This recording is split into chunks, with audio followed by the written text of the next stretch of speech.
अस्सलामु अलैकुम वरहमतुल्लाहि वबरकातुहू। अल्लाहुम्मा सल्लि अला सय्यिदिना मुहम्मदिन व आलिहि व इतरतिहि बिअददि कुल्ली मालूमिन लका अस्तगफिरुल्लाहल्लज़ी ला इलाहा इल्ला हुवल हय्युल क़य्यूम व अतूबु इलैहि या हय्यु या क़य्यूम। आज तलबा के लिए इंतहाई मुजर्रब और आसान नुस्खा मैं आप भाइयों की खिदमत में अर्ज करूंगा।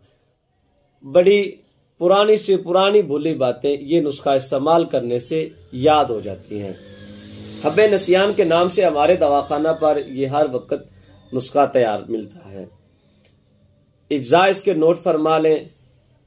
परमी बूटी, कुंदर, जंजबील, कलवंजी, वर्च बराबर वजन लेकर बिल्कुल बारीक पीस लें।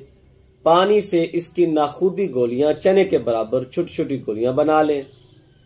सुबह व शाम एक पाव गाय के दूध के साथ खाने के बाद इस्तेमाल करें। इंशाअल्लाह अजीज हाफजा बेहतरीन हो जाएगा अल्लाह के फजल व करम से। दुआओं में याद रखिएगा। अल्लाह हाफिज।